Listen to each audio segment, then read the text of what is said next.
Good morning and win today. Today, optician power to refresh your SLTV Decoder. Here's a subscription where you have recharged and it's not showing. So just stay tuned and follow the step. The first step, you have to open your Google Chrome. You type SLTV Pro and you click on OK. You search it. Now click on the three dots that you see up. There's a three up there. Yes, click on it and turn it to desktop mode.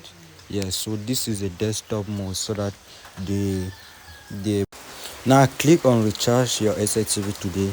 Now paste your decoder ID there, which is the serial number, and type in SLTV MetroDigital display on your screen. After typing it, click on login. Click on login, and after logging in, it's going to open.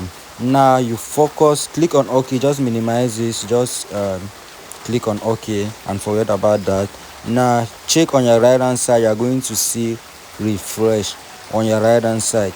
Refresh. You have home, my package, recharge, and refresh. Click on refresh and just click on your right where you see status on refresh. Please, when doing this, you see refresh STB successful. When doing this, your decoder should be on.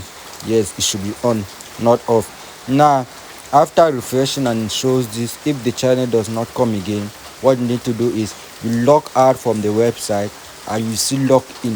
After logging in, do the same process, but it's going to be refreshed. Yes, it's going to be refreshed. For those who are saying that these websites cannot work on their mobile phone, yes, turn on your desktop mode, and if you cannot work on your mobile phone, make sure you download the SLTV Pro mobile app, and from the SLTV Pro mobile app you are going to access this same Like, share, and subscribe.